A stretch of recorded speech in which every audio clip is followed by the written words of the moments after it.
Kia ora tātou. E tu aki ane runga te whakaaro ko tahi. Nā mate ke wainunui o tātou.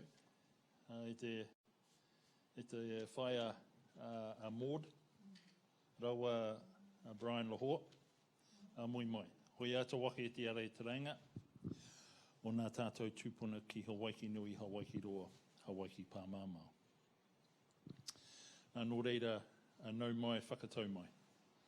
I raro e te maunga piripiri, e te awa waitohi, e tu e rere a koutou katoa. Nō reire te haukainga Rita mā koutou katoa, e nā kaitiaki e te rohe keiko nei, o nā taunga tuku iho o nā tātou tūpuna, nō reira a kei te mihi, a kei te mihi.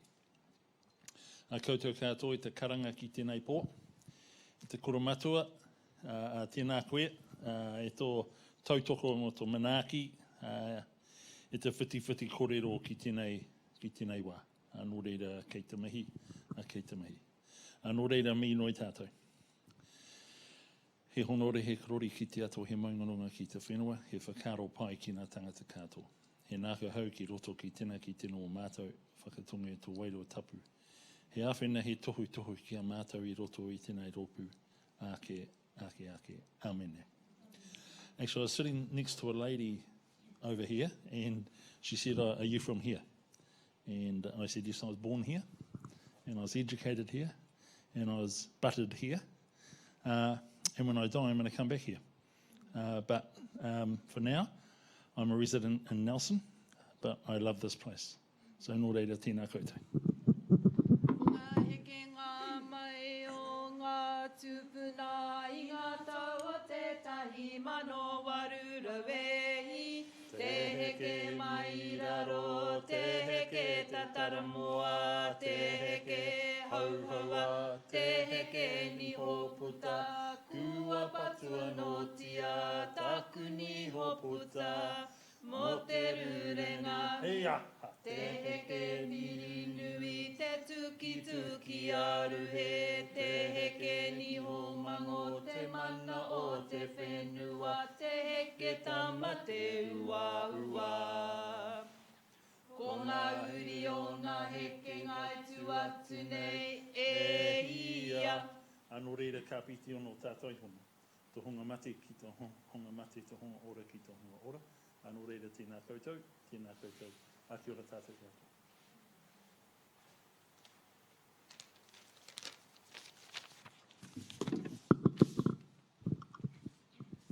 Ko tainui te waka, ko puki one me tūau wharepapa ngā maunga, motueka te awa, te awhina te marae, Ngāti Rārua te iwi, ko Miriana Stevens tōku ingoa, nō reira e te whānau, tēnā koutou, tēnā tātou katoa. My name is Miriana Stevens, and I was born and raised in the metropolis of Motueka by my grandparents. And I'm very happy to be here tonight in your presence. I'm a director of Wakatū Incorporation, and we are a family business, quite a big whānau because there's 4,000 of us that don't all live in the metropolis of Motueka.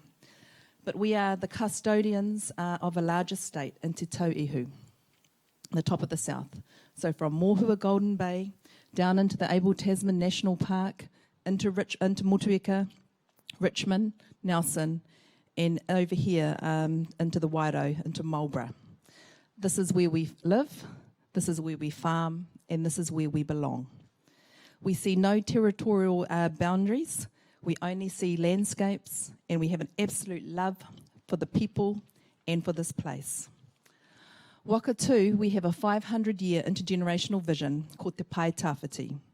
And 2 years ago, Wakatū, we celebrated our 40th birthday as a legal entity. And we started to reflect on our vision and the intergenerational outcomes. We deliberated, we discussed, what would the next 100 years look like here in Te Tauihu? What things would matter to our families and the communities? How well would our soils, our water, our air, our taonga species, our biological communities, how well would they be? How could we close the gaps between the have and the have-nots? What would equality look like when we come to think about things like housing, health, education, te reo Māori, and the history of this place? And what would it be like if we moved towards a more regenerative, sustainable economy? And how could Te Tauihu be a community that puts the environment and its people at the centre of everything that we do? So in Collingwood 2 years ago, after one of the big storms, and after we visited one of our tupuna, Tamati Pirimona Marino, who was a fantastic entrepreneur and humanitarian, and as we looked at the plaque, actually, as we exited the Urupa, the cemetery, we saw that actually Collingwood was going to be the capital of New Zealand. So after that, we got a little bit of courage, a little bit of kaha, and we thought, actually, potentially it was time for us to lead and help support our councils, our iwi, our businesses, and all those communities in Te Tauihu to make this place a better one for the long term. So who is involved in this project?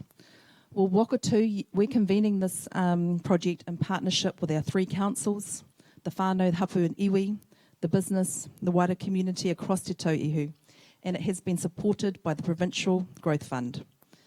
We have an awesome team working on our project, and I would like to thank them because I know it's not easy also when I think about the panel that's getting up here tonight. They never really know what they're getting themselves into, but when you've got tens of thousands of people coming into live stream, I think you guys are rock stars, so thank you. And so the engagement that we've had across Te Tauihu has been absolutely phenomenal. But what will come out of this mahi, out of this project? Well, by the end of September, we will have an intergenerational vision that has been developed by our young people. We'll have a roadmap for the future, and we'll have a set of strategic priorities for our region. A wellbeing framework that identifies and measures our intergenerational outcomes for the wellbeing of our people, our environment, and our economy. And ultimately, an enduring model for working together across Te Tauihu. Our region, our place, and our economy is facing unprecedented challenges. We cannot face them alone. We are all still alive, as someone kindly reminded me the other night. We can't really leave these challenges for our mokopuna and their mokopuna to solve.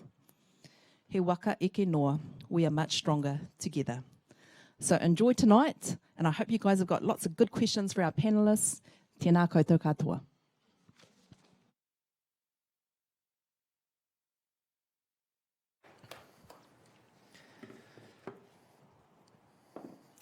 I ako nui, I ako rahi, tēnā koutou katoa. E tū ana au, I raro I te maru o maunga piripi. Tū mai, ngā awa, e rere, e rere, e rere. Ka mihi ake ki a koutou, I runga I te āhuatanga o tēnei wā. No te tai tokirau tēnei, engari I tuhuaki au I motueka. Nō reira, me mihi te honga kāinga, ngā iwi takitaki o te Tauihu, tēnā koutou. Kei ngā pai kōrero mō tēnei rangi, kei te mihi atu. Nā koutou mātou I whakahōnore. Koutou anō hoki, ngā koro mātua, ngā rangatira, me ngā kāha wahanui o te hāpori. Tēnā koutou. Ka ti, kua whakarau I ka tātou, I runga I te karanga o te Tauihu. Te karanga whenua, te karanga moana, te karanga tāngata. Nō reira ka whakapau kaha ana au I te kaupapa o te Tauihu. Kōrero kei runga, raru kei raro. Mā tātou katoa te huarahi tika e whai ana.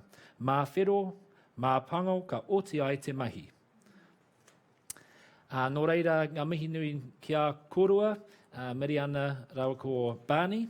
Nō reira, tēnā koutou katoa. Kia ora everyone, and thank you so much for being here. It's great to be here in Waikawa Picton for the final stop of our Te Tauihu Talks tour. We've been on quite a journey over the past 6 weeks. So when we set out on this process, as Miriana has mentioned, when the vision was realised 2 years ago now, to bring everyone together to have this conversation about what might a aspirational, bold and courageous intergenerational vision and roadmap for Te Tauihu, what might that look like? I don't think anyone really knew what we were in for. And so now for the past several months, we've been extremely busy with all of the people and partners involved in working with communities right across Te Tauihu. So in the last 6 weeks in particular, we have travelled from Mohua and Golden Bay right here to finish up tonight in Picton. And we have visited these communities in Te Tauihu to have a very broad range of conversations about the future and hear your views through the live stream as well. So one thing that's been fantastic is whilst we've had over 600 people participate here in person throughout this series, we've also had thousands of people join us over time in the live stream. And what's fantastic is to see that even days and weeks after the events, we're still seeing people carrying on that conversation and still engaging and still sharing. And so we're very pleased with how things are going. So as part of that, I'd like to acknowledge everyone who's joining us tonight, not just from around Te Tauihu, but also from around the world. And I know Paul Morgan's on his way home at the moment, and this is the second live stream now, where he will be joining us as well. But there have been a lot of people who have shared with us that for those who connect back to Te Tauihu, either they've lived here, grown up here, or visited here, that they've been able to participate in this series via the live stream. So for the first part of this evening, I have a conversation and some questions for our 3 fantastic panellists. But for the second half of the evening, we'll be taking questions from that live stream. So for those of you who are here tonight, if you do want to join the live stream, we have sent you an email if you've registered, so you'll be able to follow the link from that email. You can also just reply to that email if you like with the question, and we'll make sure it gets on the run sheet for the second half. Or ideally jump on Facebook and share the live stream and participate that way and see some of the conversation that is taking place tonight.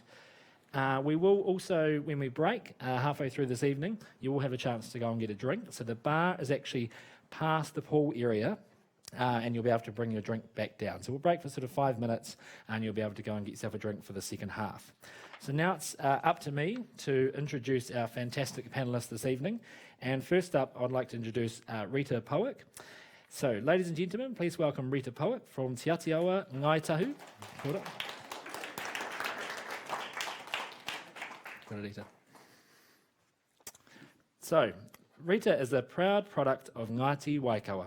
She raised by her grandparents and her mum and grew up in a very strong Māori community at Waikawa amongst extended whānau. Her upbringing has shaped her belief in the importance of whānau strength and cultural identity. She has a passion for te reo Māori and the acclamation of Indigenous knowledge. Rita has served and been involved with several iwi Māori-driven organisations, and she is currently the chair of Waikawa Marae Trustees. She has been a teacher at an early childhood and primary level in English and Māori medium settings, and a tutor at a tertiary level for Māori teacher professional development. She is currently the resource teacher for Māori working in the Marlborough region. So thank you for joining us, Rita. The next panellist I'd like to introduce is Linlin Yang. Kia ora, Linlin. So thanks for joining us, Linlin. I had the pleasure of meeting Linlin a few weeks ago when we held a workshop here in Porouto. Linlin grew up in a city in China.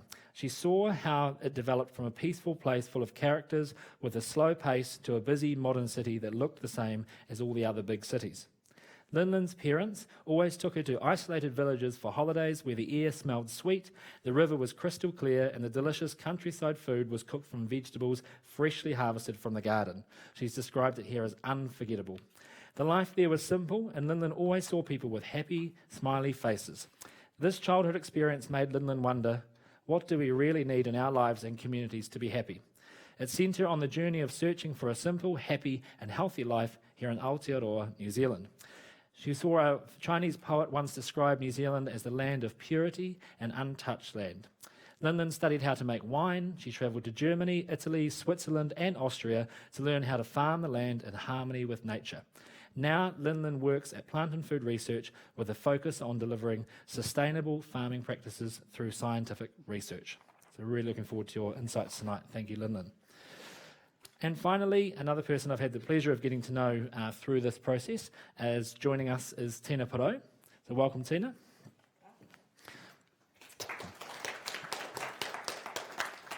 So, Tina is of Ngāti Porou, Ngāti Tūwharetoa, and Ngāti Kahungunu, and Ngāti Taumanahuri. She has been an environmental planner for the last 20 years, working with local authorities, iwi and hapu, central government, the private sector on a range of natural resource matters. Her expertise is in connecting mātauranga Māori with technical skills in the planning field to build win-win outcomes for the environment and our sustainable businesses. Tina was the head of sustainability and environment at Contact Energy before deciding to follow her calling to establish her business, Poipoia. She has a 17-year-old daughter, Te Rina, 5 nieces and 1 nephew, making for a very full life. Tina was the recipient of a Superb Leadership Award in 2015 for her work with the environment and was honoured as a member of the New Zealand Order of Merit in 2016. So thank you for being here, Tina. Right, so now we're going to get underway with the first part of our evening. So as I said, the format for the first part of this evening is really to get to know our panellists a bit better and understand the insights that they want to bring as part of this strategy process. And if anything comes up for you that interests you throughout this time, then I really do encourage you to email us back, get on the live stream, whichever way is more appropriate for you to ask a question, and then we'll have that break, collate those questions, and line them up for the second half of the evening where the whole panel will have a discussion. So I want to start with you, Rita. So thank you for being here. Kia ora. What can we do to strengthen that connection and sense of whanaungatanga in our communities right across Te Tauihu? I think it depends on what you mean by connection. So for me, connection is about your connection to people and your place in space. And I just think back on the upbringing that I had, and I think I was really privileged, and no doubt lots of other people too, that I grew up in a really strong whānau area. I grew up in Waikawa, and for me the centre of the universe was and still is Waikawa. So the people around me were part of me, the place was part of me, and it provided everything that I needed to live and to live well and to be happy. And I think back on the people that were around me were models of that. We looked after ourselves, but we looked after one another. So when something good happened in one family, it spread. When something sad happened, that was shared. And I think it was probably manageable because of the size of the place. Picton was a long way away when I was in Waikawa, and we didn't often travel to Picton, probably because we didn't need to. Everything we required was there and sustained us. We had the sea on our back door, so that was our kai cupboard. Everybody had big gardens because we all had big sections. Everybody had big houses, so you had big families and big houses. And I think I grew up with a really strong sense of who I was, of what was important, of intergenerational knowledge. So you had grandparents, parents and children, if not living in the same house, then living next door to one another. So that whole connection was just a given. It was a way of life. And I look now and think the world has changed in my 21 years plus. And the need to cast your net a bit wider. It wasn't that everybody lived in Waikawa that was part of me. We had family all around the country, but that was our home base because that's where their parents and my grandparents were. So that was a place where they came back to on a really regular basis, and so did everyone else's families. But I think as time changed and things like, I can remember when families started to move away from Waikawa to go to the cities for work. So some of the things that impacted on that connectivity, and I see the results of that now when families come home and the places and the spaces that were theirs are no longer for lots of reasons because they went elsewhere for what they hoped was a better life. And that hurts. It hurts when they come home and the things that we wanted to keep at home and keep strong for them have been impacted on through things that we've also been part of sometime. Things called progress, and life has to progress.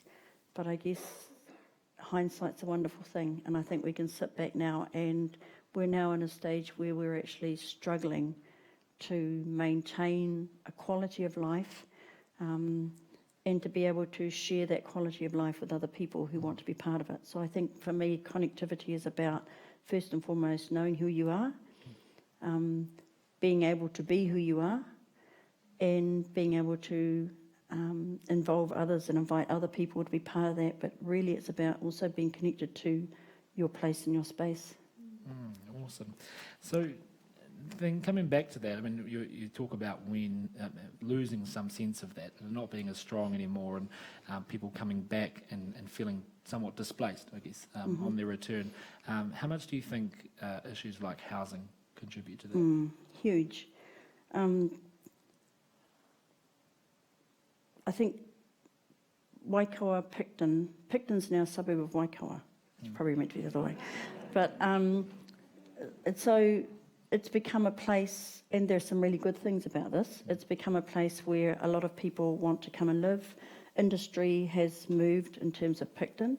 We've lost some of those industries that a lot of our people worked in the time. Things like the freezing works and the railways have become a lot more diverse. But I think in terms of housing, because Picton is such a beautiful place, and the rest of the world now knows that, and that's good. That's actually changed the landscape, if you like. It's changed costings of things. It's a very popular place for people my age to come and live, to retire in. And that's had a big impact on the ability of young families to be able to house themselves. Social housing is really, there's just no development in social housing in Picton. And so for young families coming here, if they're able to find work opportunities, it's really difficult, and the budget just moves it out. So I think in terms of some of the work that some of us in the room are involved in terms of things of marae and iwi, housing is a huge priority, but it's about manageability and what we can do. So social housing, I think there's a real need for that. There's a need for, if families don't, part of that connection is if you don't have a home where you can feel comfortable in and you can actually sustain yourself in, then that creates a really rocky foundation for a whole lot of other things. And sadly, we have intergenerational things happening within some of our families that we know a lot of that has a root in things like difficulty in finding suitable housing. Leading on from that, there are things like the health impacts it has, the social impacts it has, the employment impacts it has, and they just go round and round. So housing for us is a big one. I mean, at the marae we have kaumātua housing, and we have 6, and we have an endless waiting list. And those are people of a particular age who require housing. So to get to that age, if we're talking about our place and space being one where we feel connected to get to a particular age where you are at that kaumātua status and you require a social housing is not a good thing. And we love having that aspect around the marae because it's a critical side, but there's that other side to it that we really struggle to address. So do you think right across our communities now, is housing driving part of the reason we've lost some of that intergenerational connection, do you think? Definitely. I think back, and I think a lot of this has to do with some of the government policies, procedures that we've all been, that we've inherited really, and that it laid down. I think back to like when families left Waikawa and went to the cities and went into things like some of the housing estates that were there, some of the social housing at the time, and a definite deliberate attempt to divide and conquer. So they were spread. And the impacts that had, one, they went looking for a better life, and it's no different to our people that moved from Hawaii. They came here, everyone's always looking for a better life. And so that's aspirational. But I think some of those government policies that came around that were actually counterproductive to that. And we had families that connectiveness was lost, and that ability to keep that strong in some of those places wasn't as easy There was no social plan around it. It was about going there for a workforce. And at the time, and that's what I think about, hindsight's a wonderful thing, that was the need at the time, was to fill the factories and to increase the GDP that we were putting out from the country. So on one hand, you can see that, but I think we're in a situation now where we can look right across the spectrum, and I think that's why it's exciting to be part of a development like we were looking at tonight. Awesome.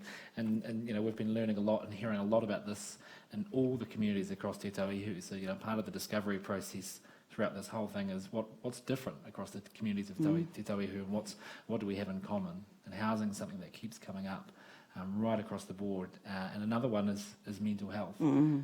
So what sort of action do you think we need to address the mental health crisis that we're in? Yeah, I think I struggle. I don't know how we encourage people to feel comfortable to share, to talk. I think there are times in all our lives where things get difficult.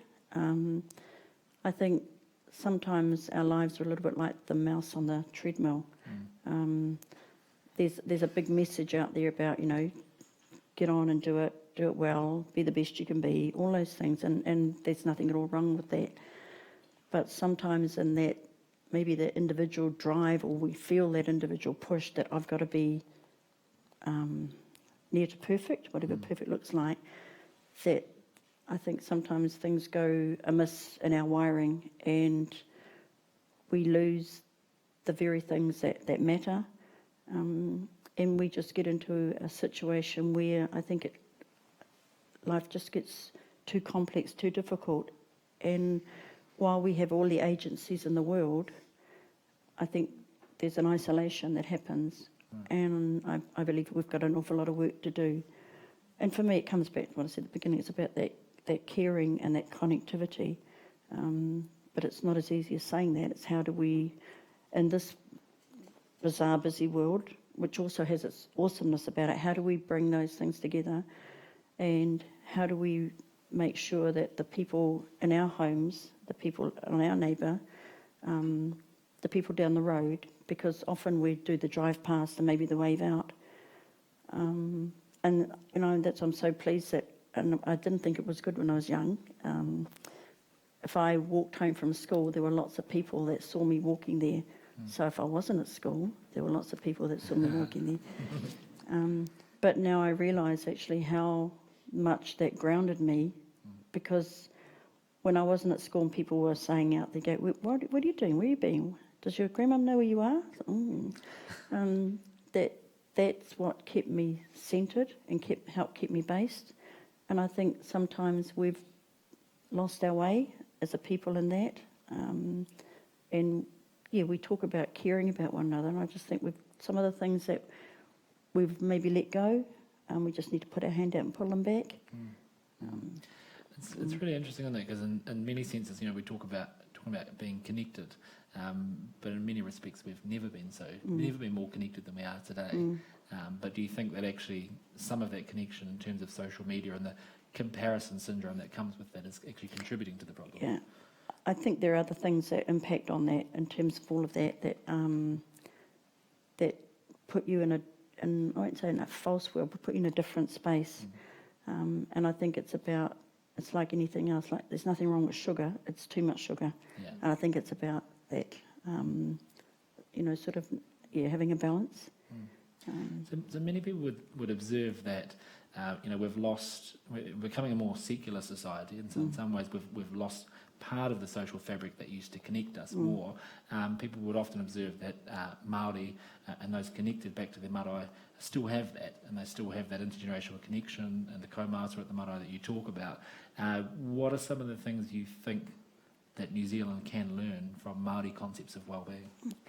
I think what you said is right, but I think we shouldn't assume. I think we as Māori too have lost a lot of our own cultural knowledge and strength, and it's not an easy path to try and find your way back. So I think there's a more openness, not just within Māori, but within the community in a whole. And I think there's an acknowledgement of and a participation and a sharing of our dual cultural heritage. And I think that's really important. I think we're in this place now, particularly into Tauihu and right across Aotearoa, where we have iwi entities in place, and we have the ability now to actually, and there's a lot of expectation on them, which is actually really unfair in a way, because they've just, particularly in Aotearoa, they've only just been put into place, and we just want everything tomorrow. Yeah. So it's about, first and foremost, how do we turn around a whole 2-3 generations of lost cultural knowledge, of not strong te reo, and allow ourselves as Māori to get that strength back, and at the same time be willing to share it with everybody else. So I think that whole thing about cultural identity is really critical. It takes 1 generation to lose the language and 3 to bring it back. So when we're talking about those kinds of things, and I think sometimes the expectations of ourselves on ourselves and of the rest of the community on us as Māori are huge. And I think the more that we can find out about ourselves and find out about our connections, and that's why, again, the strategy we're talking about here tonight is critical, because that's going to cement so much of what we need and of who we are, and going to take us into a better place. I mean, I was sitting next to a niece. She's out there. I can't see her, but I know she's out there. And just looking at what the world's going to mean for her. And, you know, we have an obligation and a responsibility to make sure that we leave it in a much better state than it is now. And that's no different to those that have gone before us. But there are so many facets of that, and sometimes it can be, where do you start? Well, for me, you start with the who you are, and your responsibility to the people around you, and your place and space. If we all do our own little bit in there, but more than that, if we actually link across and do it, because at the end of the day, the will and the power has to be in our hands. Yeah, absolutely. Awesome, and that's a great place to leave it, so thank you. If you've got any questions for Rita based on some of the wonderful insights she's just shared with us, then please do submit the questions via the live stream, because we'll make sure we ask them in the second part. So I want to move on now to Linlin. So at the Blenheim Te Tauihu talks we had, you stood up at the end and shared an idea with us about edible community gardens across Te Tauihu. Tell us a bit more about that. So the idea is to build a paradise garden, or a network of paradise garden that can sustain a small community. And I think there are mainly 2 reasons behind that idea. The first is when you think about when people live in a world that is not so ideal, but it's a normality for them. They maybe even feel it is all right, the life is not so stressful, it's kind of comfortable. It's harder to make them to have the desire to change. And it's only when you show them the potential, to show them what they have missed, and then they will have the motivation to change it. For example, you might tell our kids, the insects is really important in our nature, and we need to protect them because it's a big problem if they disappear. But some of them maybe never see an insect. They may be even afraid of them. But if you can provide a garden, a place they can observe the insect. For example, I'm really fascinated by a dung beetle. You have to show the kids that how a little dung beetle working so hard, going to the cow manure and rolling a ball, and then trying to hide it, dig a hole. And then after the hard work of the dung beetle, the whole soil structure has changed. And when they see the whole process, they will have a passion for insects. They will want to protect them. So yeah, that garden need to be there to show them what a beautiful future could be like, so they can initiate a change. I think the second reason behind this idea is people always say organic is too expensive and it's too hard, it will never fit the world. But I think we have to at least give it a good try to say that it is too hard or it is impossible. Because when we think about our current system, it's so much waste. Like 1/3 of the food we produce never meet the consumer before it's been wasted or go from the shelf directly to the rubbish bin. But if we have a community garden that serve the local community, then it can directly go from the tree to the people. There are no waste. And also probably when you pick some fruit from the tree, you don't care so much if there is an insect bite or there is a tan. While in the shop, if it's just slightly not perfect, we're not going to put it in our shopping basket. So I think that reduction of waste, could make it possible to feed a community. And personally, I really believe in organic farming. And I believe it is not because I was educated, it's really good. It's because I was in the organic farm. I have seen how it works. That's why I believe it. So if we have a garden that can show the whole community, it is actually not as hard as you thought. Then people can have the confidence in it and start to do it. Oh, awesome. So as part of that, you talk about the connection and showing people what's possible through these gardens and a kind of living model in people's neighbourhoods. But one of the other spin-offs, of course, would be around nutrition. So how big of an issue do you think nutrition is in our communities? I probably won't be able to say how big the issue is because I don't know how many families are having a good nutrition and how many don't. Sure. But I can probably share with you something that I have seen that around me. I used to have a landlady who is a single mom with a boy, very busy working while looking after the kids as well. And for some reason, she don't really like to cook. So I lived there for 2 months, and in that 2 months, every night, that boy eat frozen chicken nugget with ketchup, and the mom herself frozen vegetables warmed up in the microwave. And it's just one of many examples I have seen that around me. So I think it definitely is a problem that exists in the community. So then what do you think of, because you mentioned about the busyness and some of the challenges and pressures on our parents as well. So what do you think are some of the effects of poor nutrition in our communities? I think nutrition played a really important part on our physical health, but also it's played such an important role in our mental health as well. So if you are interested in this area and read some book and research in this area, like there are many research that have shown that the correlation and relation between poor nutrition and let's say depression, kids are hard to concentrate, slow to learn.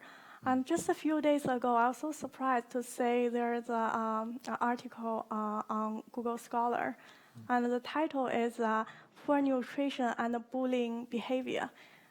Okay, it kind of makes sense, but I normally wouldn't put these two phrases together. It's kind of, I don't think that there is a link. So when you think that why my loved family member are depressed, or why my kids are so slow at learning and so hard to concentrate, or why that person is so mean that it's bullying others and so unlovable. And the answer could be simple because they have a poor nutrition. Yeah. So I think it's definitely have a huge effect that we probably have to take it a little bit more serious than just what we put in our mouths. Yeah, I remember really clear when I went to Nelson College and would travel on the bus from Powick, and there 2 buses would pull up outside the college, and the entire bus would get off, walk into the dairy, buy Coke and pies for breakfast, drink that on the way up to school, and then wonder why we're all tired by 10 a.m. and why we were frustrated at school or playing up. And look back on that now and think, I wonder how that was able to happen, and we didn't have any awareness of it. So really, really interesting. Thinking about that, nutrition, access to good nutritious food is not a given for a lot of our whānau in Te Tauihu. How big of an issue do you think inequality is here in Te Tauihu? Yeah, when we talk about equality, it's like how do you interpret inequity? Very often we maybe think it as a financial status if you are poor or you are rich, but I'm not so sure about that because I have seen a poor family, but they are well supported by each other and they are happy and they have a small garden that can sustain themselves, so they are healthy. But I also have seen like really rich people living in the city, but don't have a really good friend, don't have a family supporting, and they are lost, and they are surrounded by money, but they don't have happiness. So if it's in equity in that way, maybe it's not so important. But I think it's a question of identify what is really important in your life to make people happy. For me, I think it will be a really big problem if there are inequity in access to love, support, and care. So, and also if there is an inequity in access to healthy food. So if people want to have a healthy, good food, but they can't afford a land or don't have access to a land to grow good food to feed them, then it is a big problem in that way.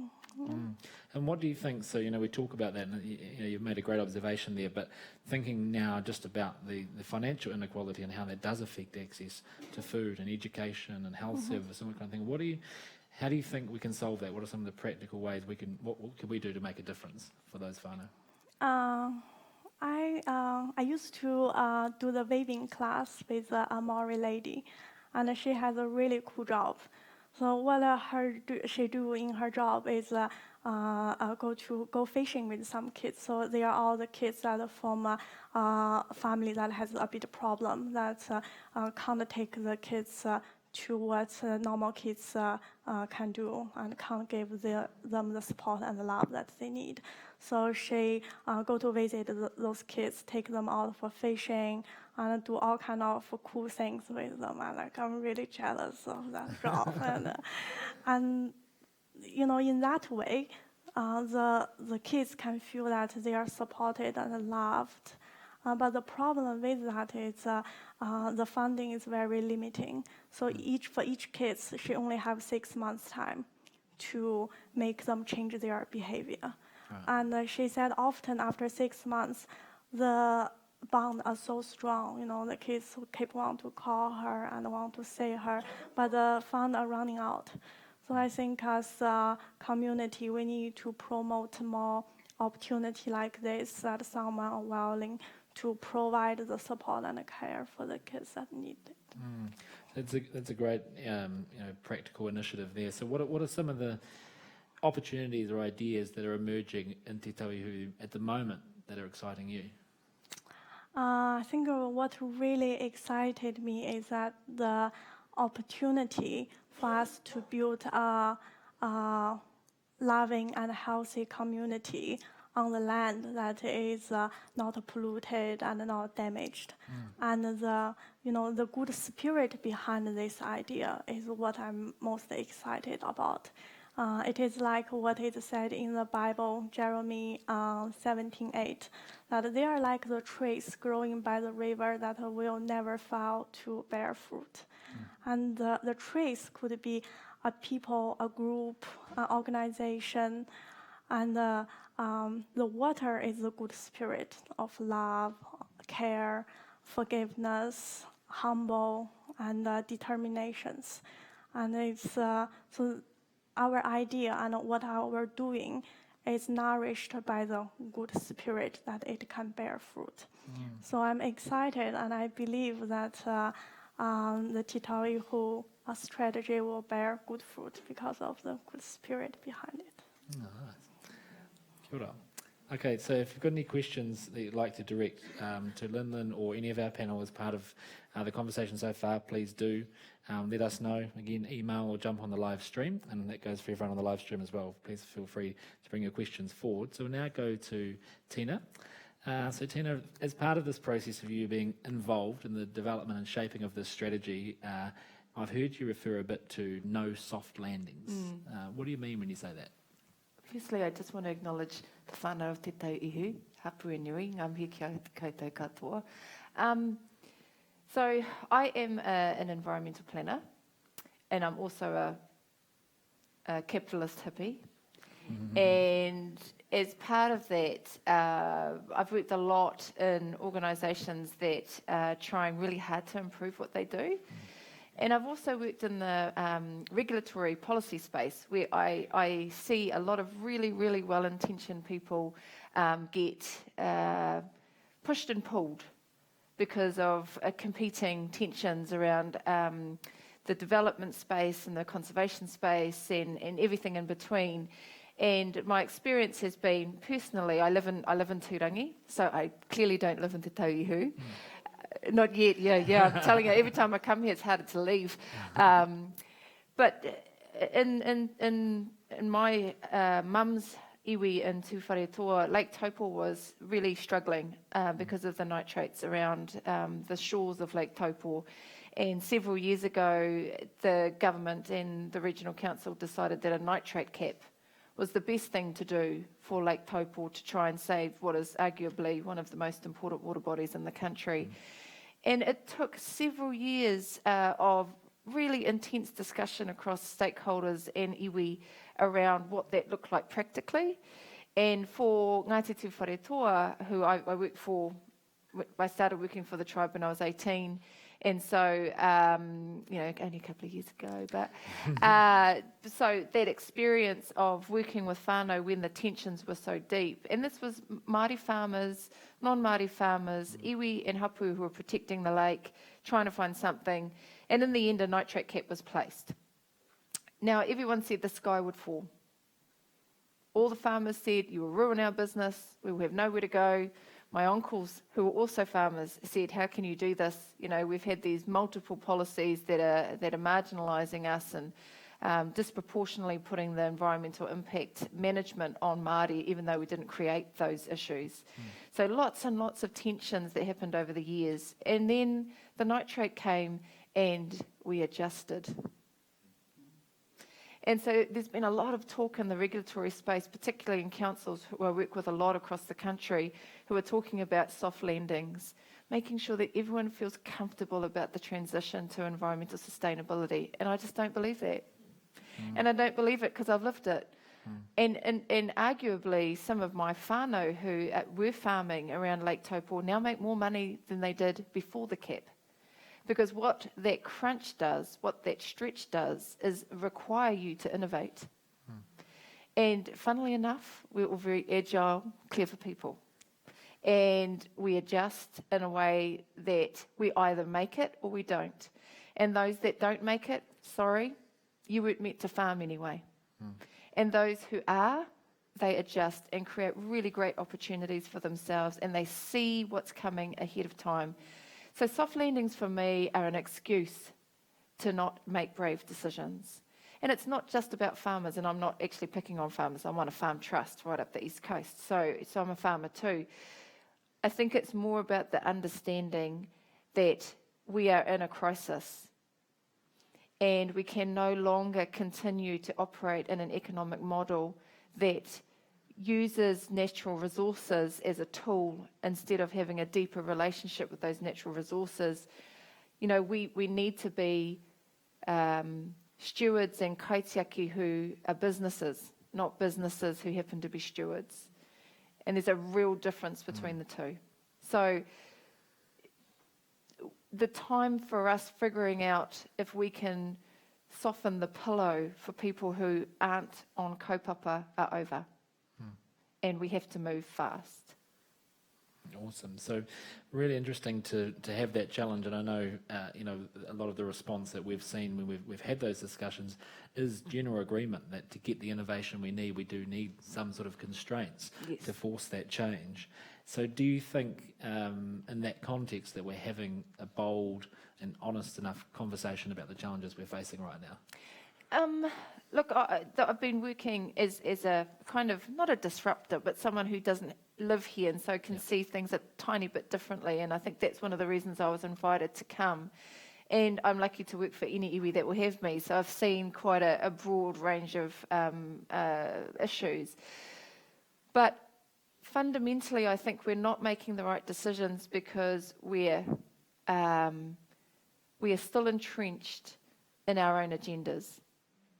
And that's not a criticism in the sense that that's a normal human behaviour. But I think we're not being challenged to be able to say, let's put water at the centre of this conversation. Let's not have a human-centred conversation. What does the kiriru say? What does the water say? Why isn't that part of this conversation instead of how much of the environmental regulatory system can I squash so that I can continue to do business without losing my social licence to operate? That model is flawed. And I think that's why we're not having the hard conversations. And particularly in councils, I think it's a struggle, because we have an election process that really does push those who are more likely to be retired, who have the time to be able to engage on these issues, who are more likely to be from a certain demographic population, and in areas where the economy is based on certain industries, you're more likely to get people who are part of those industries. So you end up with quite a difficult conversation because we all drink our own Kool-Aid. Yeah. And then we ask other people to come in, like we say, we'll have a Māori advisory group and let's have them in, and we'll have, let's have some stakeholders. But unfortunately, they're always the minority in those conversations. And so I think having hard conversations also need to be very, very independent and transparent. And the way in which our election processes work doesn't currently encourage that. And again, I think one of the challenges for the Te Tauihu strategy is not to fix the bits around the edges. It's systemic change that needs to be the most material focus of your conversations. And so getting more houses, like you talked about before, I think it goes deeper. It's, do we need a housing model that emphasises individual home ownership as the only way to economic wealth? And if I think about some of the papakainga that I've been involved with over the years, actually having continuity of housing is actually more important than having to have capital gain, particularly when Māori can't sell land. So I think asking the questions about the systemic issues are more important, because everything else is just touching on bits that, and if I hear the words low-hanging fruit again, some of it's not low-hanging fruit. And if you don't commit to systemic change, you will always be talking about whether you have enough houses in Te Tauihu. So you can see, whānau, if you're ever developing a strategy, get Tina on board. She'll keep you on track. Yeah. So she's been pushing some of these conversations around, we're having this conversation at the moment about how can we be better ancestors for Te Tauihu. So thinking about that boldness and that courage and getting away from the soft landings and the low-hanging fruit, what are some of the game changers? You talk about systemic change. What are some of the things we can do that don't fit in that category you're talking about? Look, I've been thinking about this a lot, because I do end up in positions where, we go through great discussions about values and visions and aspirations, and then we get to actions, everyone goes, oh, because it's so hard. And I've been trying to reflect on what are the bottlenecks around actually going from doing what everyone else is doing because that's what we know, and then transformational change. And I think that part of that change, particularly for Māori who are intergenerational in all our decisions, part of it is actually being less intergenerational. Okay, explain that. So I have heard for a long time my uncles and aunties and nannies and papas talk about the sacrifice for mokopuna, and that they will give up. And it's been generation and generation of sacrifice for the mokopuna. And in fact, those mokopuna never come, because by the time they're grown-ups, they're going, it's for the mokopuna. And so my experience of that, I come from a tūrangi which was confiscated by the Crown under the Public Works Act in the 60s. And so when we got our treaty settlement in 1996, we were first generation raupatu. So the people who were impacted by the raupatu and lost their lands and their houses were still alive. And so we had to say, gee, we can't actually create something for their mokopuna because they're alive now and they lost their land in their lifetime. What can we do for them today?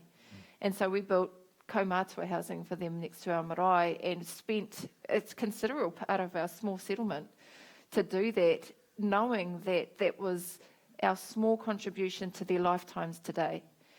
And I think part of that intergenerational conversation is essential, but we tend to forget the today. And I think about my mum and all of that, who, you know, she has worked her whole life. And at the end of her life, hopefully long time away, but at the end of her life, our iwi will probably give her a tangihana grant and some fish for her tangi, but her entire living life, she didn't get anything. And so I think we have to balance the needs of the future with giving hope to the needs of today. And the whole kind of always looking to the mokopuna makes me feel like there's no outcome in my lifetime. I want to give something to my mum and my aunties and my uncles. And yes, I want something for my daughter Terina, but I expect her to own that. We have to own our own generation too. And I think we have to have both lenses all the time. It's not always what's 30 years ahead. It's actually people are on P, people are struggling today, they're looking to us for solutions, and they don't want to hear that, look, we're building an asset base for your kids.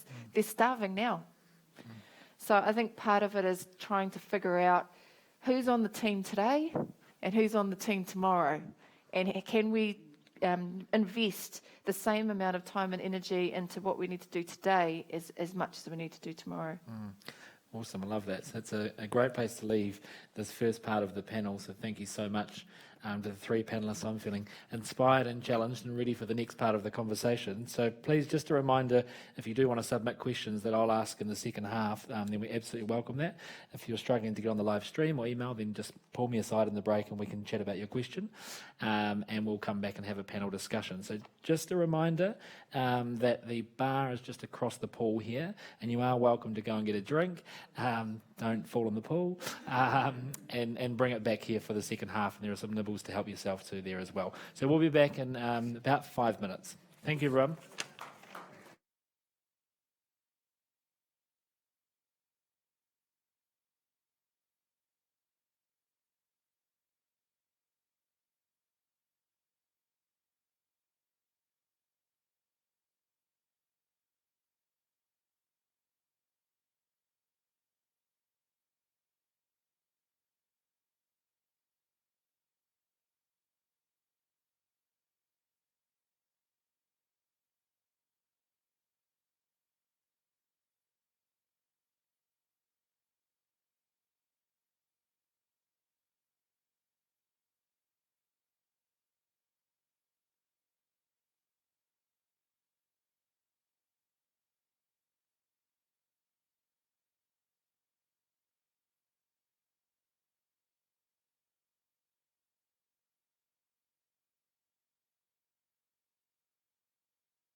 Kia ora everyone. If you'd like to take a seat, we're about to get back underway.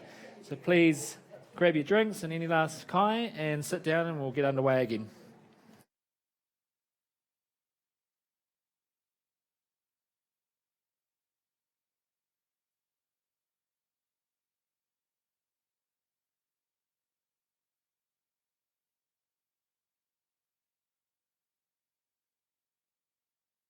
So, first things first, I'll just check we've got all the questions. So thank you to everyone who's participating.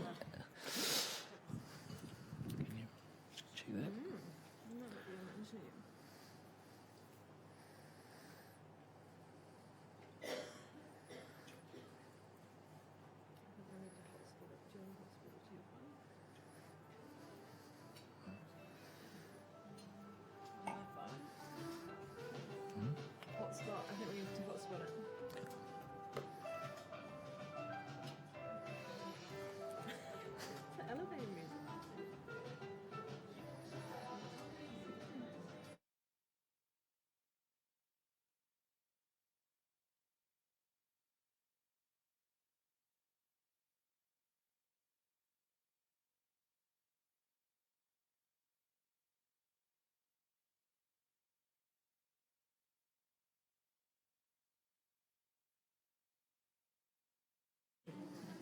All right, sorry about that. Just making sure we've got the last few questions coming in off the live stream. So we've had really good questions coming through, so we're going to have a pretty interesting discussion. So thanks for your contributions in the first part of it.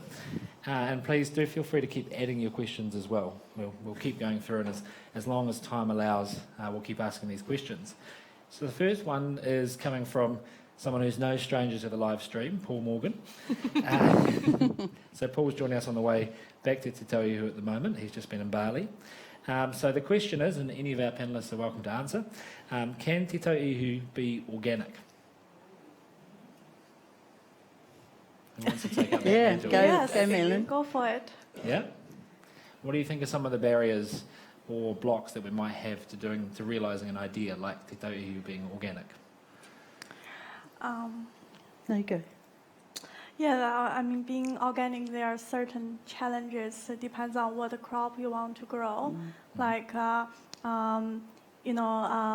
example, vineyard is the area that I work at. That undervine weeding is a big problem, and we have to use the roundabout glyphosate.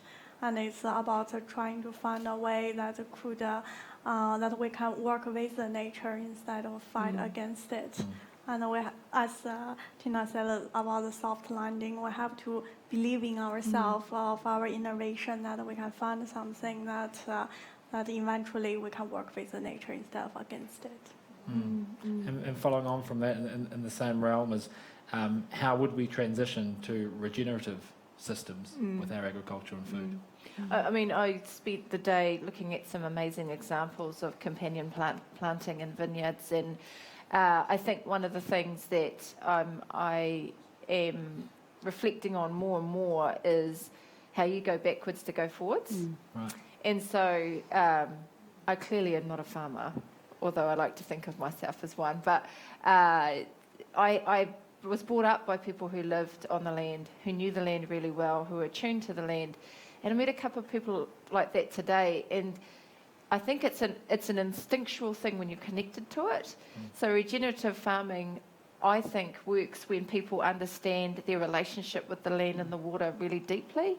And the best people I've seen do that, in my own experience, have been whānau who have been born on the land, grown on the land, and all that stuff. But the reality is, not many people want to work on the land anymore. And so I think the biggest challenge for us is how we make farming. You can't regenerate the farm if you've got no farmer. And that's the bit I think is the point of how you can encourage regenerative farming, is actually having people who are wanting to be back on the land again. And I had a friend, Rita, who was talking, she works in the dairy industry, and she was asking questions like, why do we milk so early in the morning? Is there an actual reason why we do that? And if you milked them later in the day and changed that farming system, would that encourage more people because no one wants to get up at 3 o'clock, 4 o'clock in the morning? And it was more a question of how do you make farming a more, unfortunately, convenient place to work, because I'm a forester too, and no one wants to get up and work in the rain on the end of a chainsaw or a pruner. And so we have to transition and create an industry that attracts people to it. That's a real challenge, but I think that's what I mean about the systemic change. Regenerative farming isn't just about the methods, it's the people who are going to live and breathe it. Right. And I think some of that is what we were talking about before, is that connection too. Yes. You know, we tend to think of things like this happens in that domain, this happens in that domain. And I think one is about our connection to our land and our place. And I think about when I was a child, after every storm, we went down to the beach and we gathered up the seaweed. Hated it. But now I can see why, and that was brought home, cut up and was put on the garden. So, you know, that about knowing our place and our space and understanding the parts of those realms and realising how sometimes a waste in one place can actually be a richness in the other. And one of the jobs was cutting it up with the little hacksaw that we had. And I remember once, it was just, I was able to go down to the beach to swim once we'd cut up the seaweed. It was like, oh, who's going to know? So we dug the hole and threw it in big. Yeah. And I'll never forget, I came home a couple of days later, my grandfather, who wasn't that well, had found that because he'd tilled it over, and he never said a word. He just dug it up and he was there cutting it up. And I thought, oh. So again, you know, even as a child, understanding, you know, the part that you play in that, and what it meant when you didn't.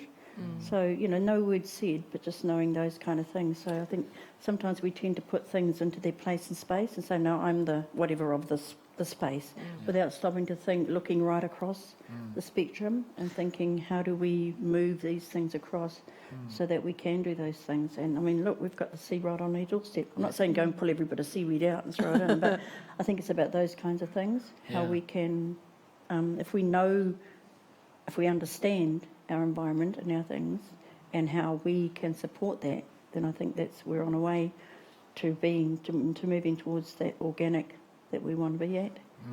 So I guess when we think about things like organic, regenerative agriculture, being more connected to the land, growing nutritious kind, very few people would disagree with any of that, right? Like I think everyone can agree to that. So why aren't we doing that at the moment? And what does stop us being connected back to the land and growing our own food? How do we end up in this situation? I mean, for me, it's a legacy issue. So you actually have to go back to 1840. And the system that came from a country that wasn't ours. And we used methods and ideas that came from a different geography. And we created an economic system based on that. And that economic system continues to favour those who took it up first. And so it's really difficult for those who have created a really good lifestyle off that original system to now transform into something different that may not always advantage them in the same way. And that's the conversation I think about inequity. So the key thing about that is we have to be in a position where we're not scared of losing something that we have, and that sharing is a positive part of who we are as a community, rather than worried about, will someone have more or less than me? And I think that's the reason why we don't do these things, is because it always comes back to a Western model of capitalism. And I've worked in a whole lot of areas where, you know, they talk about capitalism 2.0 and what that looks and feels like. And again, it's going back to go forward. And if I look at some of the economic models based on Māori values that are about reciprocity, that are about sharing, that are about manaakitanga as the first principles, rather than how can I gain economic advantage to be able to have something more than somebody else? And how can I use the natural environment or exploit the natural environment to achieve that wealth? And so I think the reason we don't do it is because it always comes back to the bottom line. It's too expensive. And if it's too expensive, one of the reasons I think, one of the things I think we need to be able to do to change that is to make those who are creating negative environmental outcomes to internalise their own costs. Because the rest of us are subsidising those who are working in that capitalist system to be able to continue to do what they do. So they don't see the actual cost. The ratepayers pay for that. We pay for the water schemes. We pay for the water quality stuff. We're not actually creating them. So you have to change the economic system so that the balance sheet reflects the actual cost instead of the subsidised costs that the communities are paying for. And if you can't make a profit within that new system, then you don't belong. And so I think that's why we don't do it. I think one of the other things for me, along with what Tina's saying there, is that one of the things I aspire to be more involved in is encouraging and helping people to see things from a different lens. And I think looking at things from a Māori world view, I think and a lot of people who are willing and wish to take that journey, I think that we see a lot of growth and development and actual comfort and ease in them when they do that, whether they're Māori or not. And I think when we start actually considering that we are, if we're talking about tangata whenua and we're talking about our whenua and we're talking about papatuanuku and ranginui, then it puts a whole different realm on that, and your links in that place and space and your obligations and your responsibilities, because one comes with the other, then I think you start to get a picture that is actually one that just wraps around you, and how you are in that space is really important. And I think one of the big things looking at our whole bicultural nation, and when we moved from where we were in 1840 to where we are now to where we want to go in the future, I think that's a big part of what is really important, what's critical, and that's a part that everyone has a right to be part of, to be a sharer in. So I think that way that we look at our world and we look at our space and our place has to change. So one of the things, I know we've had a number of questions from Shayla, so kia ora Shayla for your contributions. One of the things that is contributing to the conversations we're having tonight around nutrition. So the question is, if healthier options are more expensive than fast food, then what is it going to take to make fruit, vegetables and wholesome food just as cheap as getting a $5 cheeseburger meal from McDonald's? How do we make that transition? Recently, I have a friend that organized the crop swap activities. And so each of us, you can bring what is abandoned in your garden that you can't use them up. And so all of us bring with a bucket there. And then I was so amazed by the varieties on the table. So you just bring a bucket of what you can't use up. You go there and you share with everyone. And then when you come home, you have the whole weeks of organic vegetables. So that is cheaper than fast food burger. So I think we just have to be creative and find a way to make it possible. And I think the key is to share and to minimize the waste. I mean, I've seen in some communities where the nannies are reteaching baking, they're reteaching preserving, they're reteaching cooking again. You know, home ec classes aren't what they used to be, and I think that basic life skills part of our schools is really missing. And when so you know, a lot of the people don't have the time or the money to make healthy food. Even though it is actually cheaper if you're baking it and cooking it yourself, it's a time thing. But I saw like that revival of traditional kai, and I don't even mean like, you know, deep and meaningful like kawakawa and all that. I'm talking about how to bake bread and how to, you know, be able to cook a casserole or a boil up or really simple kai. Yes, you've got to take the fat off. Yeah. But I think those kind of practical tools for our tamariki these days are really lost in the schools.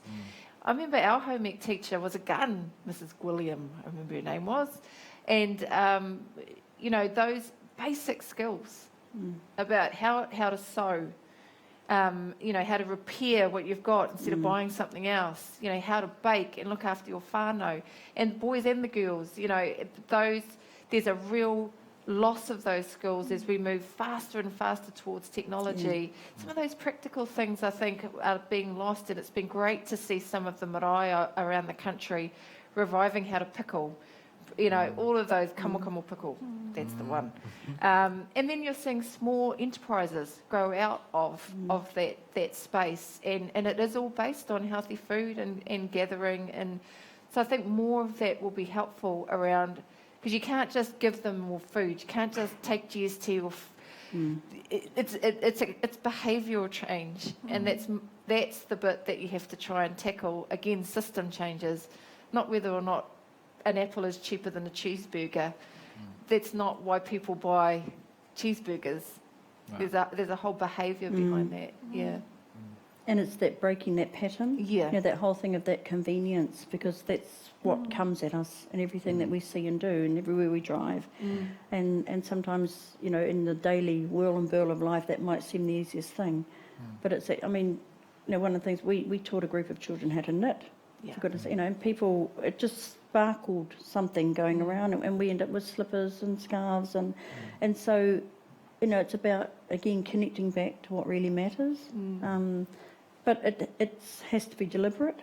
It just doesn't happen. We always talk about it. We always say, oh, we need to do this, we need to do that. Well, actually, if we say we need to, then we need to.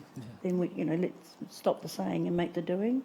And if one person does, and then another person does, and you celebrate that, and then you grow that, it's not going to be a quick fix, but we've got to make those starts in it. And I think, And I think sometimes it's an income thing. So some people can't afford a big shop, $150 shop. Because that's like that's most people's disposable income. So they'll buy something small so that they know what they're going to have money for at the end of the week. And so that's what I mean. It's systemic.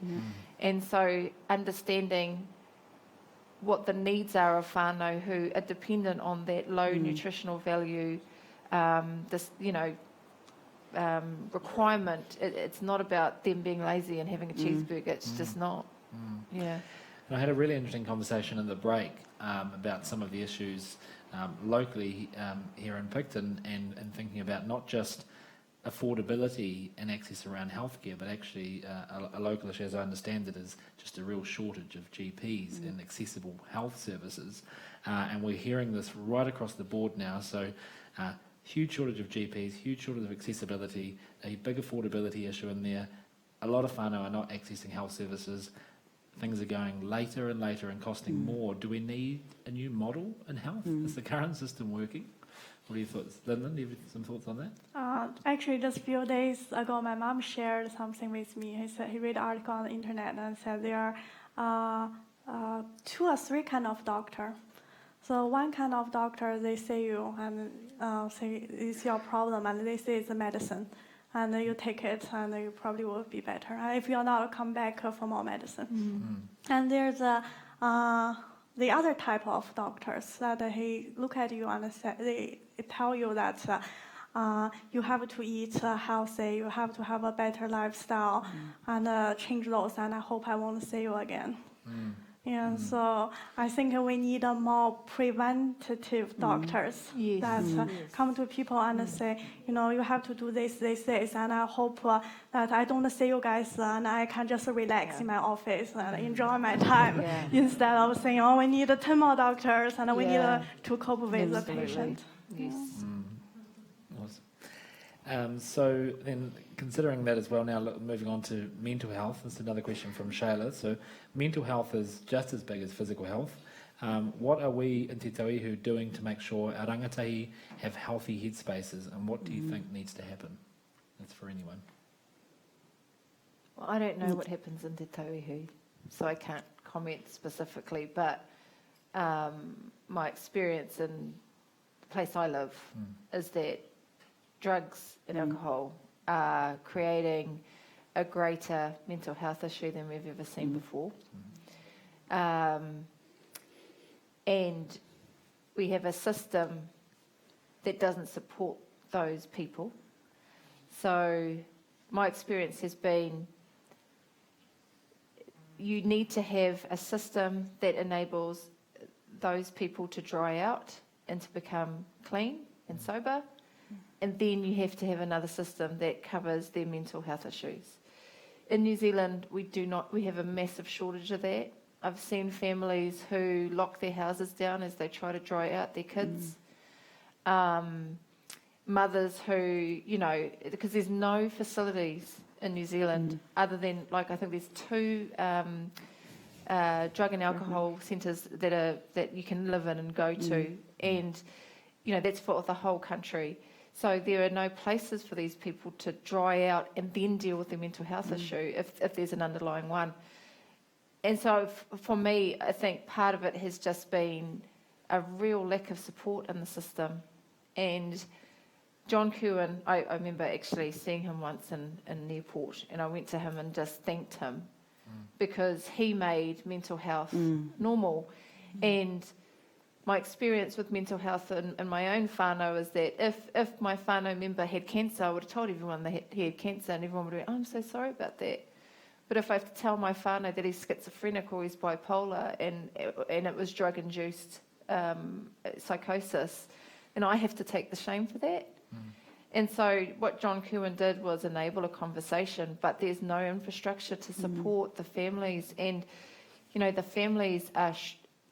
I cannot emphasise enough how hard this is on the families. And we're seeing children raised by grandparents and aunties and uncles and brothers and sisters. And I know the government is looking to invest in that. But part of the problem is that communities don't want mental health institutions in where they live. And so where do you build them? Yeah. Where do they go? And so it's this dark problem that everyone's too scared to have in their own backyards. And it's happening younger and younger.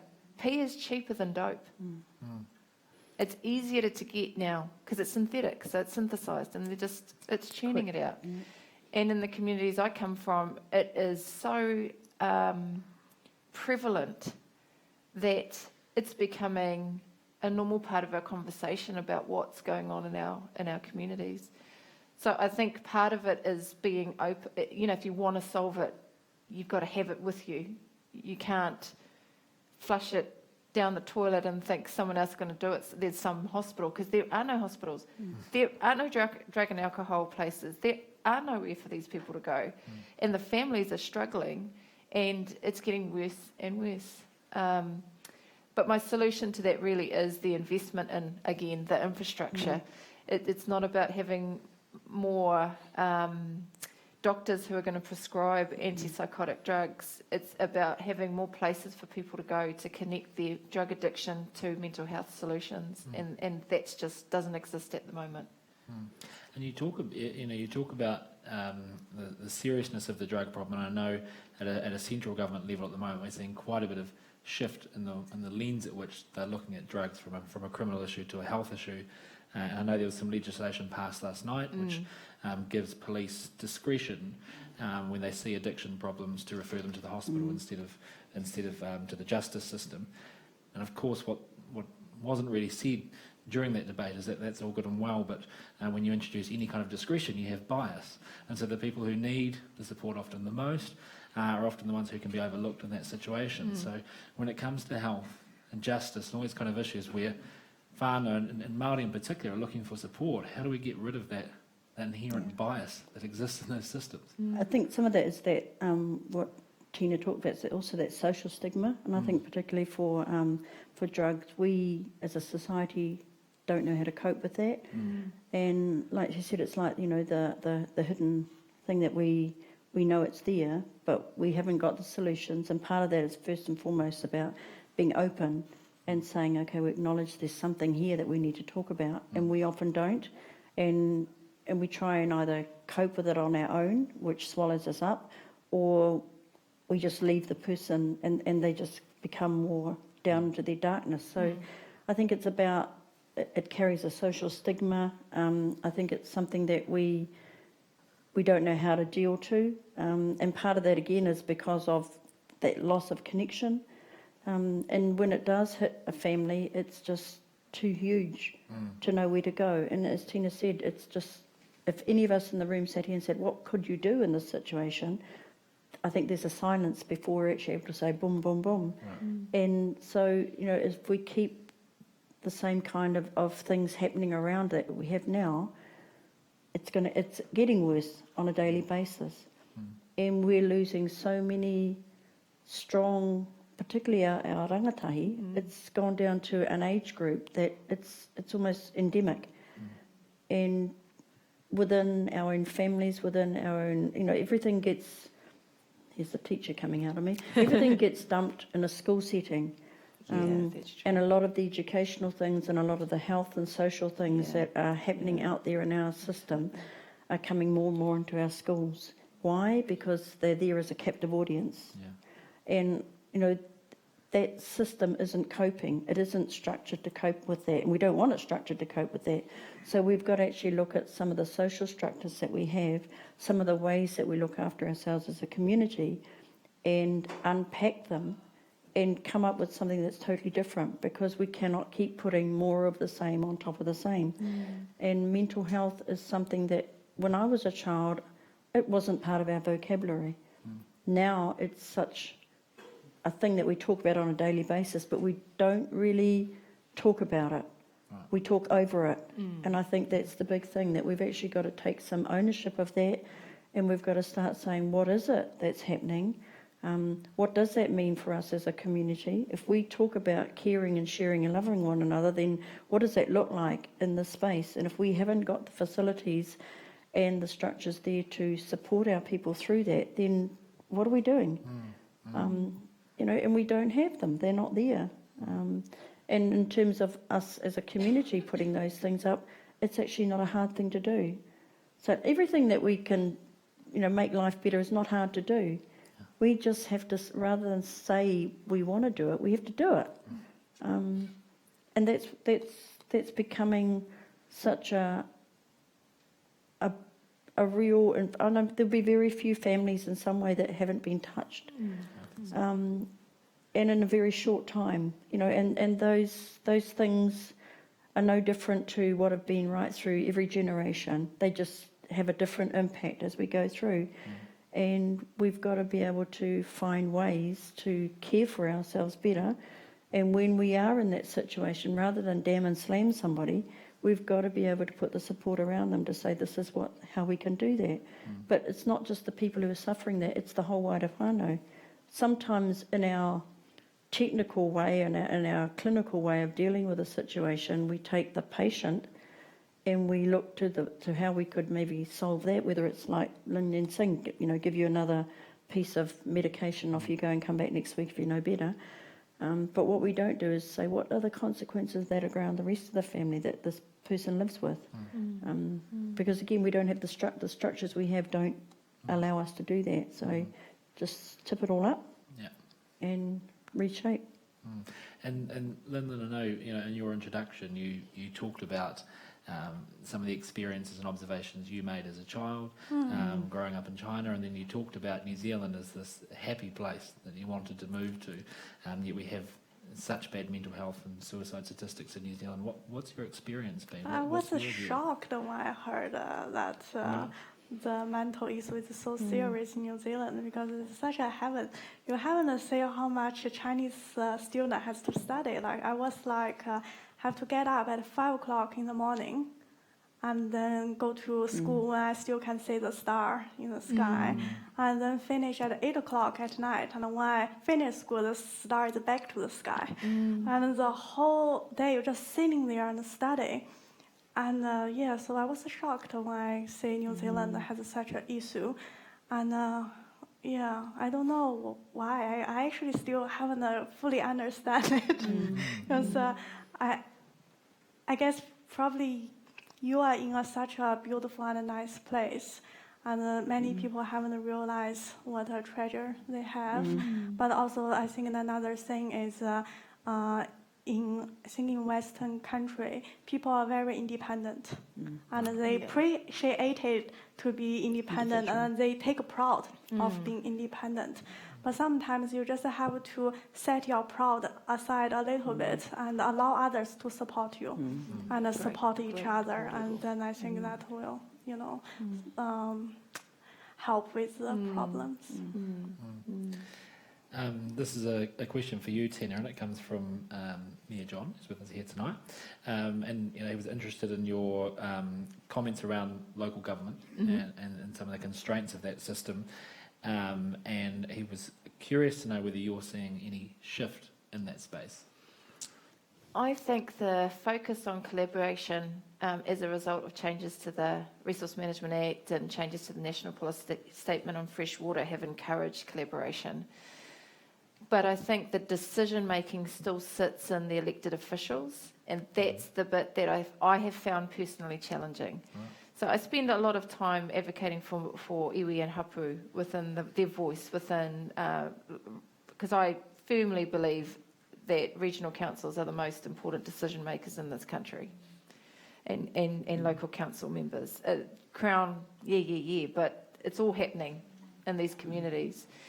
And I think what has been a challenge is the constant reliance on the narrative that this is democracy, this is how it works, and therefore, democracy only works if you're the majority.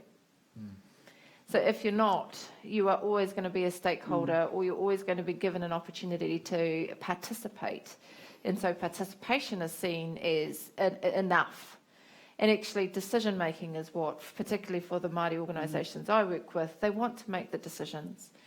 And I have seen some, like I'm working with the Gisborne District Council at the moment, which created a joint management agreement, which essentially devolves decision-making to be shared between the council, which is a unitary authority, and with the local iwi. And that is new, and we're working out how that happens in practice. But I think it is evolving, but it's really hit and miss. And there are some councils who are progressive, but there are a lot who are not. And the ones who are not are creating a vacuum for the conversation. And so if I think about particularly places like Taranaki, where iwi are just struggling to even be added to the conversation, and then you go to the other end of the scale with Waikato Tainui, who are making the decisions over the Waikato River, it's not consistent. And because it's not consistent, it's dependent on the personalities that are there, and it's not institutionalised. So once they go, like it's a local government elections now, and we don't have Māori wards in Tū Wharetoa. And so my cousin, who is on the local council there, he was voted there by non-Māori. So he has to be very, very careful about how outwardly supportive he is of his own people, because he won't get voted on again. And so when you're caught in that vacuum of being the one Māori voice on the council, but you're also put on there by people who are not your own, it's really difficult for him. And the reality is Māori don't get on councils. And when we try to get a Māori ward, you have people like, the Hobson's Pledge, who have lots and lots of money, who go and drop pamphlets in every single house to say, don't let these Māori get control. And we fail in the referendums. We failed in every referendum except Bay of Plenty and Waikato. And those only went through because the councils made the decision without having to go to a full referendum. Every time it's had to go to a referendum, we lose. And this is the only part of the RMA that requires a referendum. Only if you want to set up Māori wards. If you want to set up another type of ward within your council, you don't have to go to a referendum. Only if you're Māori. And so these are the types of structural change that are really difficult for us. So decision-making becomes this whole relationship based on suspicion and anger and bitterness instead of what I think everybody wants it to be, which is collaborative and shared. But it's power. It's power and privilege. And that's the reality. But the opportunity there is amazing, and there are pockets of great examples that I think we need to have them go out and talk across the country about the things that they've learnt. If you talk to Bay of Plenty Regional Council who have got a Māori ward, they would never go back. And they've always, they've only grown from that experience. So I think that's my very long-winded answer to that question. And picking up on that theme around and collaboration, and I'll direct this one at you, Linlin. Thinking about the issues we're facing in Te Tauihu, what's the sort of collaboration you'd like to see to solving some of those problems?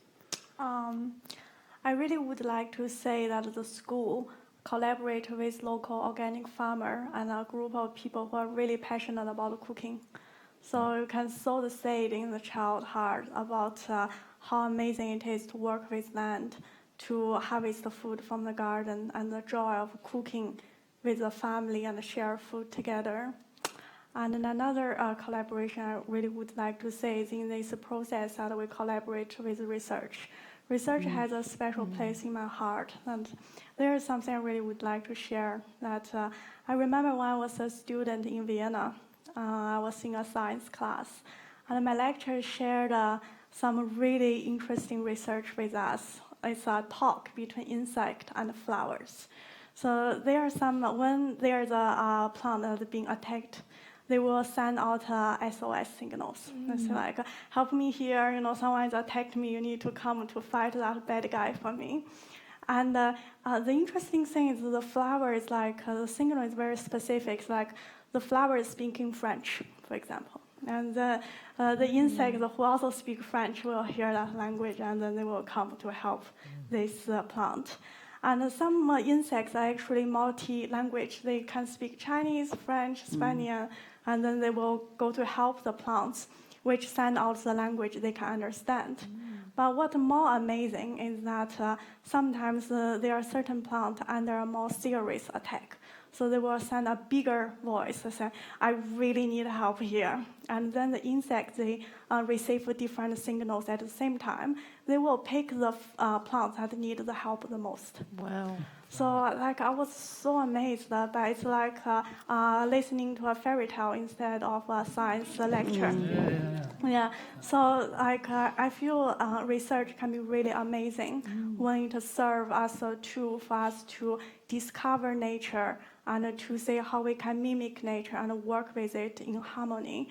But at the same time, we have to be careful that research doesn't serve as a tool for us to conquer and to control the nature in a way that will harm it. Yeah. But when it's in a right way, it is wonderful. Yeah. Awesome. Can I just add something to what Linlin was saying there? I think that whole thing about, for me, about reclaiming some of our Indigenous knowledge. And once when I was up in your area in Tauihu, we were privileged to be able to talk with two kuia who strengthened for us some of the knowledge that we already had and actually showed us the link between the toheroa and the pingang. And so often we talk about things like on the land or in the river, and it's about that, making sure that we're joining all those domains. And they were talking to us about how when the toheroa spat, the spat gets washed up, and the pingao aren't there by fluke, they're there deliberately, and they hold that spat and they allow that spat to generate to a certain age until the next tide comes and takes it back out. And so what they had found was that a whole lot of farmers were taking the pingao out from along the beach because they wanted to have other things growing there.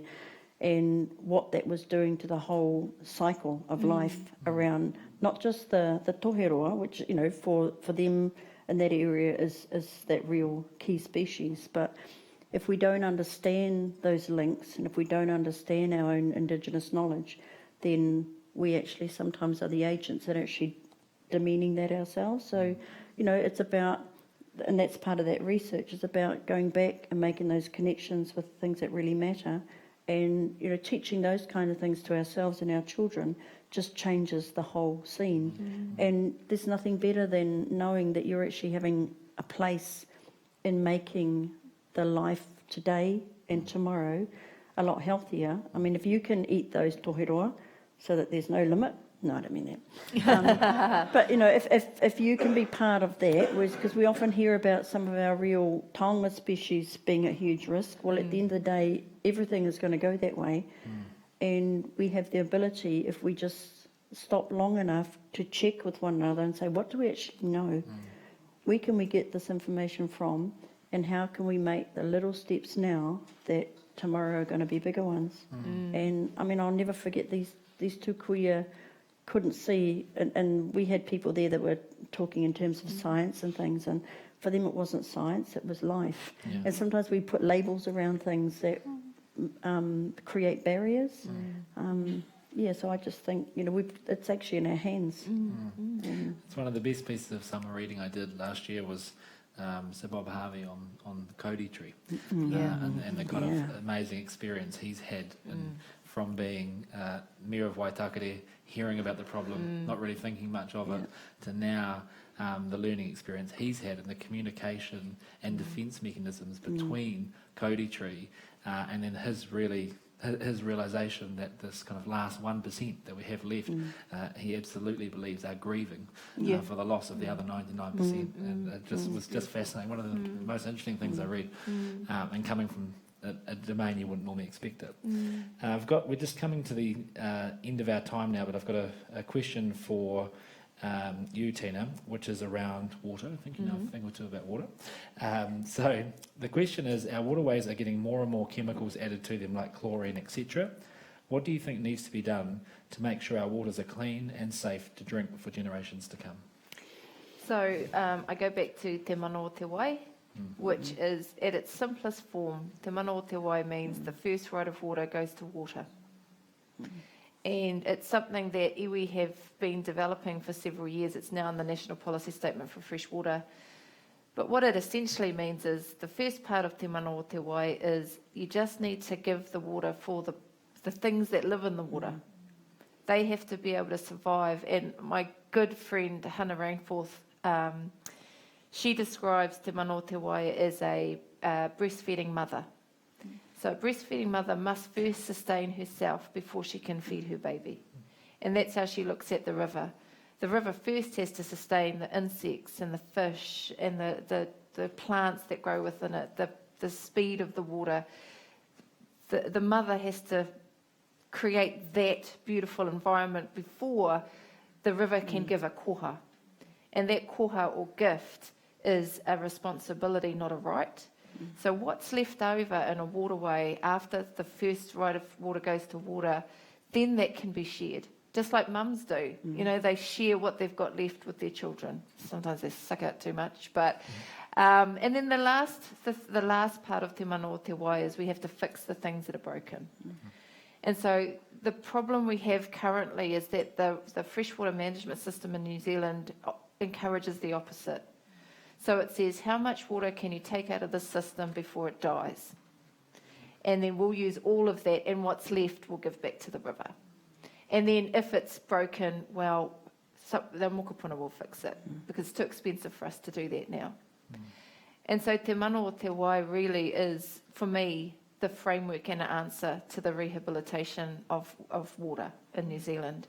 And that means transforming the resource consent system, because it doesn't work. And even if everybody was compliant, it still wouldn't work. Right. Because we have a situation where the collaboration enables people's views and discussion to drag down the environmental limits to a point where we're doing what I said, which is how much water can we take without it dying? So again, I think that changing that system and going back to a tikanga Māori framework that puts water at the centre of the conversation instead of putting humans at the centre of the conversation, which again comes back to whakapapa. Rangi and Papa had all these kids, and we're the babies. The fish and the trees and the water and the clouds came before us with babies. And so I think just understanding our place in that, and understanding that we're family with the water instead of it being as something we can use.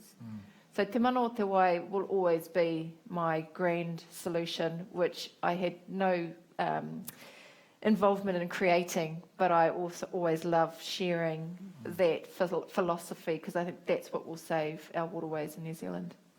Awesome. Look, we are at the end of our time now, but I do want to give everyone a chance to wrap up. Like I said, we do need to finish up reasonably quickly, but I want to finish with a question that each of you can answer, please, that we've been asking throughout the process that is inspiring some really healthy dialogue. And that question is, how can we be good ancestors? So who would like to start? Okay, I will. I think it's about being good models. What we practice what we preach, then we follow through. I think it's not enough to say, well, the next generation will do a good job. We have to do a good job now. And I think it's about taking our place in the space. It's a different thing to ownership. It's not taking an ownership, because I think that word is the one, if you like, that's allowed us to create a lot of the issues that we've created. Coming back to something that Tina was saying and what we were saying at the beginning is about being really mindful of where we sit in the place, that there is a bigger picture than us. We're supposed to be the intelligent species. I debate that. I think it's about making those connections to one another, making those connections to the environment we have, and being a model of making sure that we every day do the things that we can, the best we can. If we have that ownership of that responsibility ourselves, and if we are models of that, then the hope is that we can permeate that for today, for tomorrow, and allow the generations that are going to come on to have grown through that with us, in order that when it's their turn, then they would do a different job, because it's going to be a different place and space. But if we don't start laying that model out, because that's what we've had, that's what, I mean, when I go back to what I said at the beginning, that's what I grew up with, and that just becomes a part of your psyche. It's instilled in you. And I think it's about some of those things we talk about a lot, are the things that we value, the things that make us us, the things that you walk, the things that you believe in. And I think the more that we can share those and get the strength to believe in ourselves, I guess, again, and to take our rightful place in our space. Awesome. Kia ora. Linlin? I think for me, to be a good ancestor, it's very important to pass down the value and good spirit, because you need to be the model to show how you have to walk that good spirit. Because a good spirit need to come in front of material. Sometimes you can't serve two masters. You can't serve a good will and serve material great at the same time. And from my experience, I think if you have a good spirit to work together, the material will come by itself. But if you serve material, you serve your great, then maybe in the end you will lose everything. So I think it is this value that we need to pass down as an ancestor. Kia ora. Tina? My mum and dad are whakapapa zealots. So genealogy is their thing. And which drove me crazy with my dad, because after school he would make me sit in front of him and he'd make me recite whakapapa. Now that's not cool when you're 16. And it became a great sense of resentment between my father and I, him forcing me to do that. And then I went to university and realised Dad had given me the most unique and beautiful tool that he could ever give me. And I think in order to be a good ancestor, you have to know your own. And if I think about my grandmother, who I adored, and my great-grandfather, who, you know, did great things in his lifetime, and I just go whakapapa, as we all have in our whakapapa, whether you're Māori or not. You see greatness in those people because they got us to where we are.